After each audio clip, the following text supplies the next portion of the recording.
to say this in a manner that's going to sound, arrogant. But I think 2 weeks ago, I bought 6 bottles of champagne. I paid, it was between 4,000 and 5,000 per bottle. From the taps to the residents, water that's laced with feces.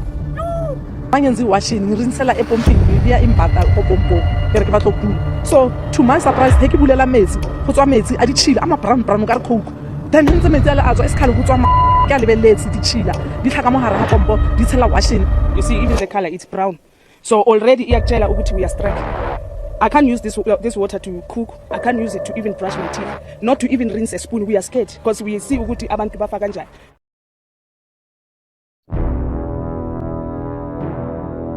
Edwin Sodi, a prominent South African businessman and CEO of Blackhead Consulting, is known for his lavish lifestyle, which includes luxury cars, opulent properties, and high-profile relationships. His 50th birthday bash at his 85 million rand mansion in Bryanston was the epitome of extravagance, with a grand event attended by notable guests. However, Sodi's affluent lifestyle has been marred by legal controversies. His company has faced scrutiny over irregularly join us, as we uncover some of the government contracts he got and how he performed. Please don't forget to click that like and subscribe button.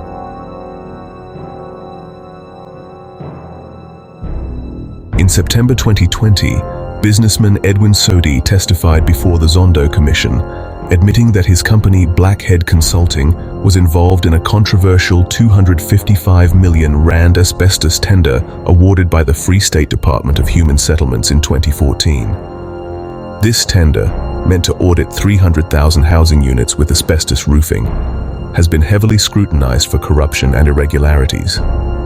Blackhead Consulting, in a joint venture with Diamond Hill Trading, secured the tender. However, neither company had the certification required to handle asbestos. Sodi admitted to omitting this critical fact during the bidding process. Additionally, the joint venture subcontracted the work twice, first to Mastertrade and then to ORI Group, owned by Abel Kotso Manyike.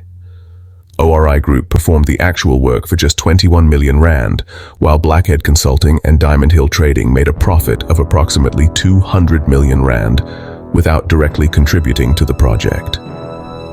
Evidence presented at the Zondo Commission revealed that the tender was awarded without following proper procurement procedures. The contract originated in Gauteng, but was irregularly extended to the Free State, bypassing the required competitive bidding process. The former head of the Free State Department of Human Settlements, Ntimotsi Mokesi, admitted to these failures and acknowledged that the government did not receive value for money. Sodi's testimony exposed several questionable financial transactions. Sodi paid 650,000 rand toward a house registered under a trust managed by Mokesi, shortly after Mokesi approved the tender. Sodi facilitated a payment of 600,000 rand to a car dealership that enabled Tabani Zulu, then Director General of Human Settlements, to purchase a vehicle. Zulu had been instrumental in securing funding for the asbestos project. Following the Commission's revelations, the Hawks arrested 7 individuals across Gauteng, KwaZulu-Natal, and the Western Cape, including Edwin Sodi and Ntimotsi Mokesi. The inquiry also implicated senior political figures, including former Free State Premier Ace Magashule, who was accused of receiving kickbacks from the project.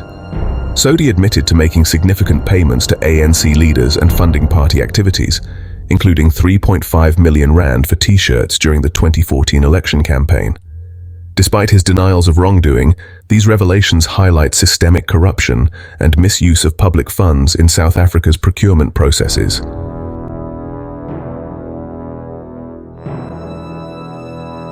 Seven years after Edwin Sodi's company, Blackhead Consulting, was appointed as a consultant and project manager to build Barcelona Primary School in Etwatwa, Benoni. Not a single classroom has been constructed. Despite receiving millions in government contracts over the years, Sodi's projects have frequently been terminated for poor performance, leaving communities frustrated and underserved. The Gauteng Department of Infrastructure Development confirmed that the project, initiated in July 2018, remains at the procurement stage. The school was promised to the community as far back as 1996, and residents have staged multiple protests, including burning prefabricated classrooms to demand progress. Blackhead Consulting was contracted for 10.8 million rand to manage the project. By 2020, the company had received 1.8 million rand, but the exact amount paid to date is unclear. Yet the construction site remained an empty field with no materials or visible progress. The ward councillor stated that soil testing was completed, confirming suitability for construction, but no further action was taken. The school operates with overcrowded classrooms, some holding up to 55 learners. Temporary prefabricated structures are poorly maintained, often requiring parents to donate small amounts for repairs. In March 2021, the department cancelled 4 other contracts awarded to Blackhead Consulting, though no funds were recovered. Despite these terminations, the Barcelona primary school contract remains active. The community continues to demand and swift action to fulfill the decades-long promise of a proper school. For now, learners and educators are left to endure inadequate and overcrowded facilities with no clear resolution in sight.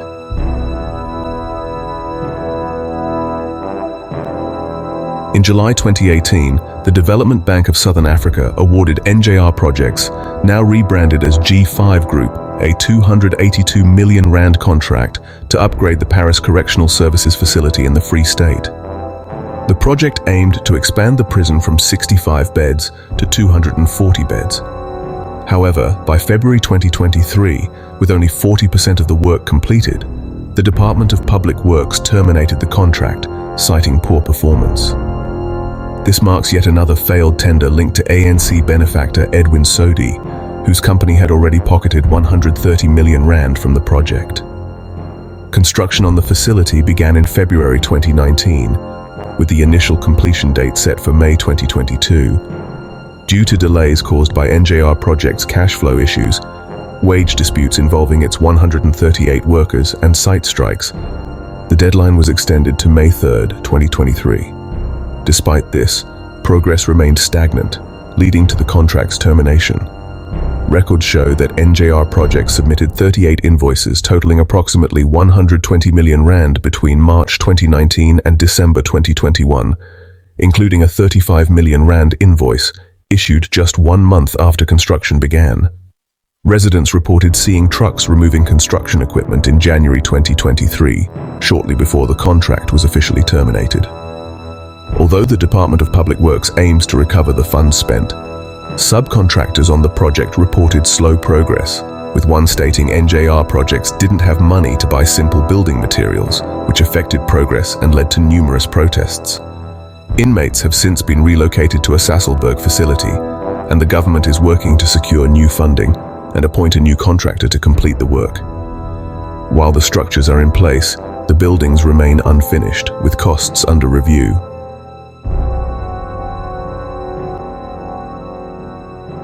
A looming health crisis was unfolding in the Free State, where a 100 million rand water project lies incomplete, with a company linked to businessman Edwin Sodi failing to meet the March 2023 deadline. This failure has raised alarms as the region struggles with inadequate sanitation and untreated sewage, threatening to cause a public health disaster, similar to the cholera outbreak in Hammanskraal, which claimed 32 lives in 2023. Sodi's company, G5 Group, was awarded the tender for the Setsoto municipality's bucket toilet eradication project in June 2019. The goal was to replace bucket toilets and pit latrines in Setsoto, which had the highest number of bucket toilets in the country at the time. However, the project stalled, leaving behind rusting infrastructure and unused equipment.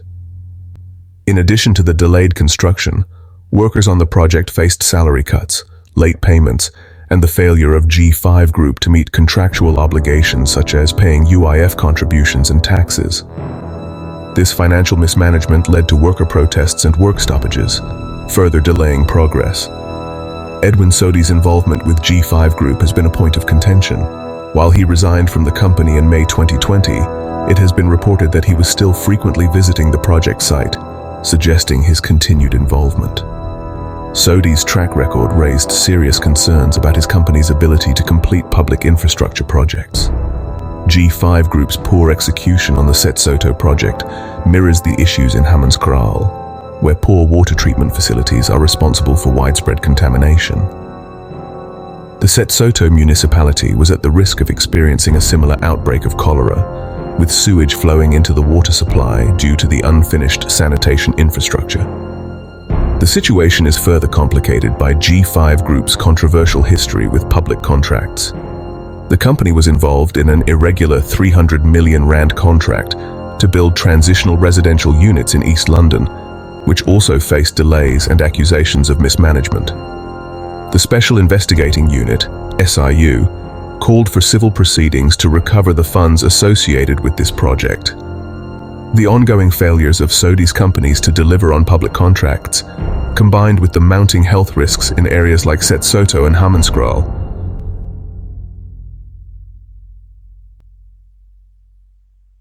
On March 2020, the city of Tshwane awarded a R291 million contract to upgrade the Rooiwal wastewater treatment plant, with the goal of increasing its capacity from 110 million litres per day to 250 million litres.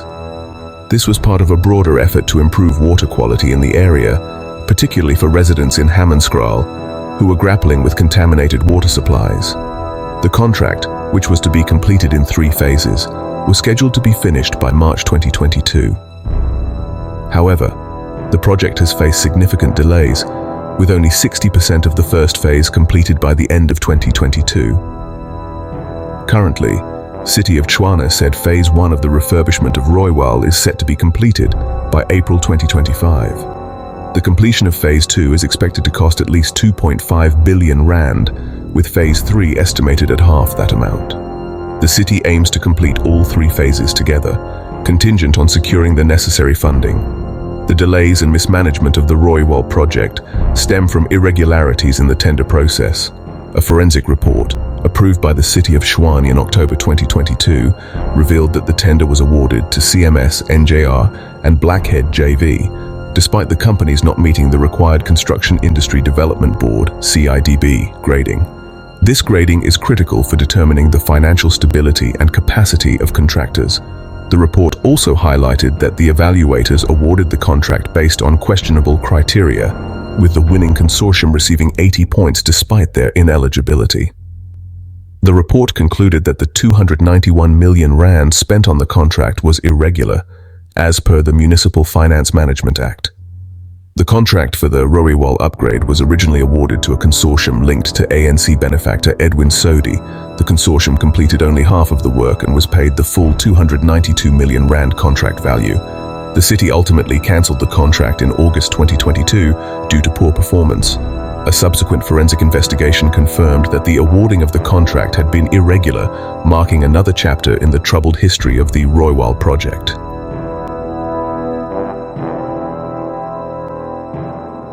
In September 2020, businessman Edwin Sodi testified before the Zondo Commission, revealing that his company, Blackhead Consulting, had made several payments to senior African National Congress members. Sodi, the director of Blackhead Consulting, which secured significant contracts from the Human Settlements Departments in Gauteng and the Free State, explained these payments during the state capture inquiry. The payments were linked to various high-ranking ANC leaders and the party itself, which Sodi attributed to personal relationships or as donations. Among the individuals named were then Health Minister Zweli Mkhize, then Labour and Employment Minister Thulas Angzesi, then ANC Treasurer General and current Deputy President of South Africa, Paul Mashatile, and Deputy Ministers Pinky Kekana and Zizi Kodwa. Thulas Angzesi received 45,000 rand in 2 payments of 15,000 rand and 30,000 rand. Sodi clarified that these were for an underprivileged child Angzesi was assisting, with one payment going directly to a school and the other covering accommodation. Zweli Mkhize, a transaction of 6.5 million rand, was flagged under his name. Sodi explained this as a donation to the ANC, with Mkhize's name used as a reference because he was the party's Treasurer General at the time. Paul Mashatile received 371,000 rand, which Sodi stated was also a payment to the ANC. Zizi Kodwa received 174,000 rand, described as a loan to a friend experiencing financial difficulties while working at Luthuli House. Sodi justified these payments as personal assistance given their long-standing friendship. Sodi further disclosed that his company spent 3.5 million rand on t-shirts for ANC volunteers, stating that his support for the party was rooted in his upbringing and loyalty, though he was not a formal member. He maintained that such contributions were not corrupt or illegal unless proven otherwise.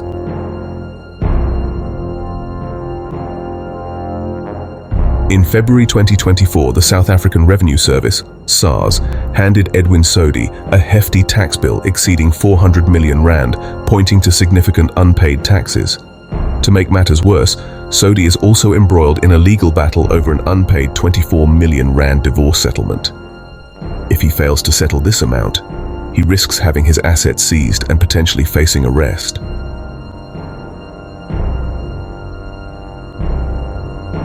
Previously, Edwin Sodi's luxury assets, including mansions and vehicles, were seized by the Asset Forfeiture Unit amid investigations into alleged corruption.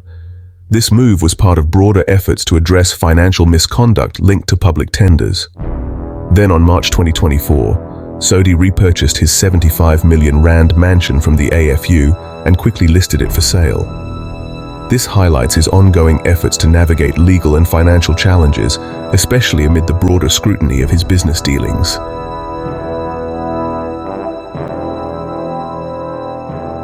In November 2024, Edwin Sodi made headlines with the opening of a new nightclub in Cape Town on Bree Street, continuing his expansion in the entertainment industry. This followed his acquisition of a stake in the Liv Santon Club in 2023. The Cape Town venue, backed by Sodi as the majority shareholder, was anticipated to draw major figures from the entertainment world. Despite facing financial challenges, including a failed 16 million rand deal for the Greenhouse Bar in Santon, Sodi's nightclub ventures are gaining attention.